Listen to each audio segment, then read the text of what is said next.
Bismillahirrahmanirrahim. Assalamualaikum warahmatullahi wabarakatuh.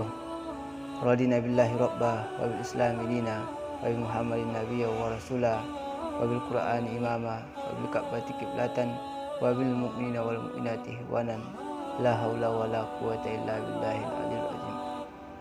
Pertama, bersyukur kita kehadirat Allah Subhanahu wa taala dan mengucapkan hamdalah alhamdulillahirabbil alamin. Asyhadu an la ilaha illallah wa asyhadu anna Muhammadan abduhu wa rasuluh.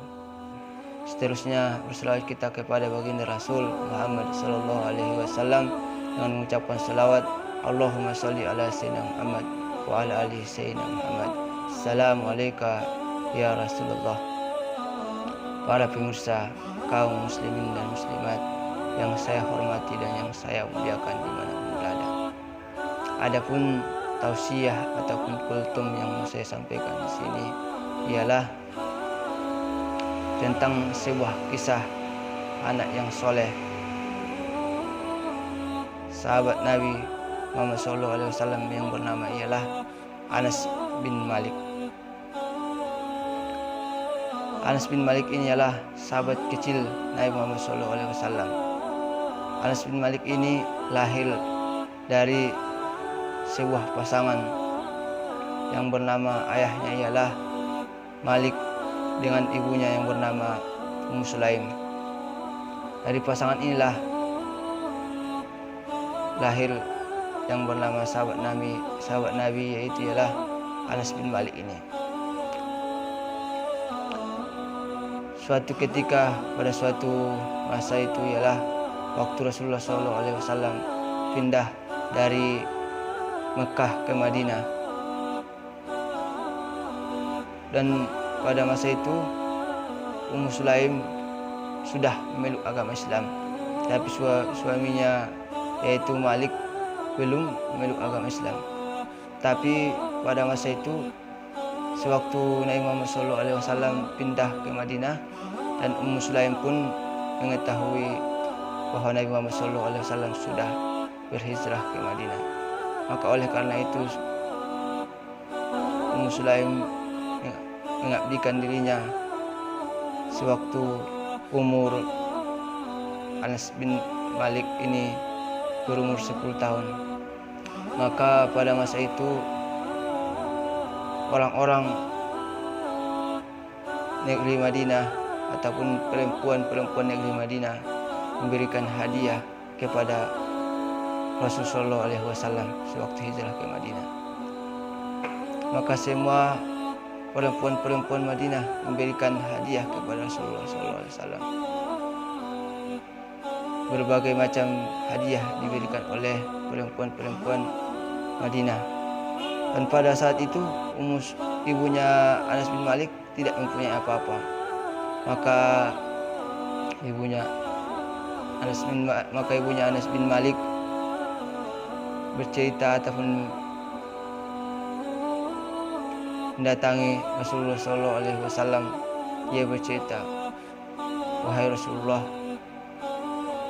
orang-orang di Madinah ini ataupun perempuan di Madinah ini sudah memberikan hadiah kepadamu, dan saya orang miskin ya Rasulullah, saya tidak mempunyai apa-apa. Maka Ummu Sulaim menawarkan anaknya yang bernama Anas bin Malik ini. Dia bertanya kepada Rasulullah SAW, wahai Rasulullah, maukah engkau menerima anak saya ini untuk menjadikan pembantumu, wahai Rasulullah SAW? Maka Rasulullah SAW lalu tersenyum dan menghapus ataupun mengusap kepala si Anas bin Malik ini. Lalu si Anas pun tersenyum dan senang karena sudah diterima oleh Rasulullah SAW.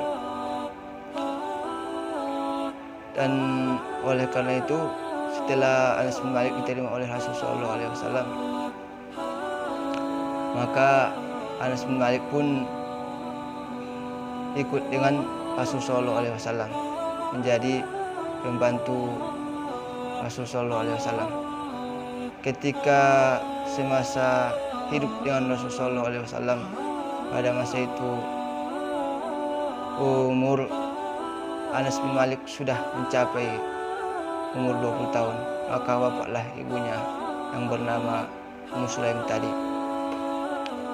Maka hari demi hari, singkat cerita, Anas bin Malik ini membantu Rasulullah SAW setiap harinya. Ketika Rasulullah SAW mengambil air wudhu, maka yang menjadi sandaran baju ataupun jubah Nabi Muhammad SAW ialah bahu Anas bin Malik. Inilah yang menjadi sandaran jubah Rasulullah SAW. Maka seketika itu, hari demi hari, Anas bin Malik pergi belanja, disuruh oleh Rasulullah SAW untuk pergi berbelanja ke warung. Maka Anas bin Malik melihat anak-anak kecil di luar, dan lalu Anas bin Malik bermain-main dengan kawan-kawannya di luar. Maka Rasulullah SAW mendatangi Anas bin Malik karena sudah beberapa lama tidak balik lagi. Maka Rasulullah SAW melihat Anas bin Malik bermain di luar bersama anak kecil. Maka tiba-tiba diam Rasulullah SAW mendekati Anas bin Malik. Lalu Rasulullah SAW memegang pundak Anas bin Malik ini. Lalu Anas bin Malik terkejut, lalu diam terheran bahwa ada seorang mengetuk bahunya dari belakang. Lalu dia heran, kok tangannya dingin. Maka ditengoknya ke belakang, rupanya Nabi Muhammad SAW. Maka semenjak cerita itu, dia merasakan bahwa tangan Nabi Muhammad SAW harum, lebih harum daripada minyak wangi. Maka oleh karena itu saudaraku sekalian,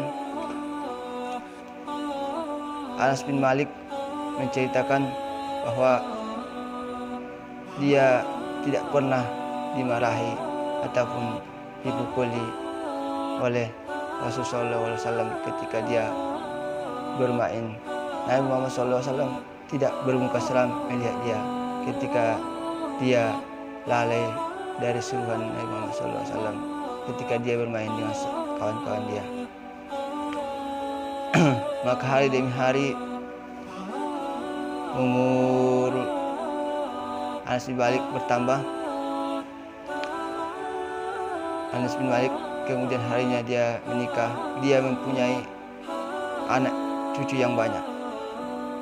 Dalam sebuah riwayat mengatakan sampai dengan 120.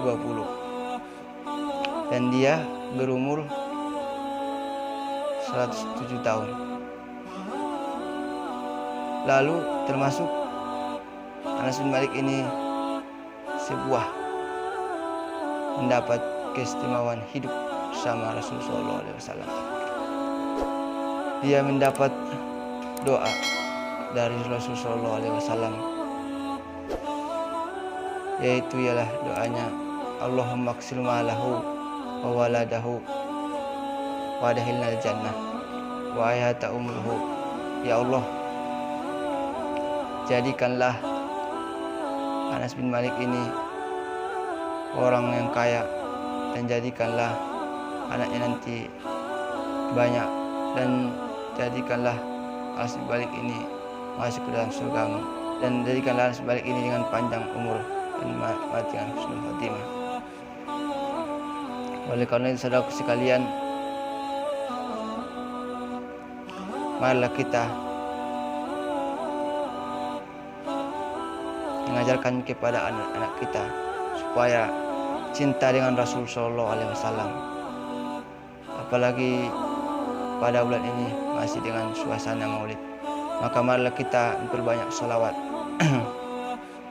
dan mari kita membimbing atau mengajarkan anak kita supaya lebih mencintai Rasul Shallallahu Alaihi Wasallam. Jangan sampai anak-anak kita lebih kenal dengan para artis-artis Korea daripada mencintai Nabi Muhammad SAW yang kita teladani. Oleh karena itu, saudaraku sekalian, jangan sempat nanti anak-anak kita lebih kenal dengan Raffi Ahmad daripada Nabi Muhammad SAW. Oleh karena itu, saudaraku sekalian, cukup sekianlah yang dapat saya sampaikan. Kalau ada kesalahan ataupun kekurangan di dalam penyampaian cerita ini, itu datangnya dari diri saya sendiri, dan adapun kebaikan ataupun ilmu yang saya sampaikan itu datangnya dari Allah Subhanahu wa taala. Sekian saja, wabillahi taufiq wal hidayah wa ridha wal inayah. Assalamualaikum warahmatullahi wabarakatuh.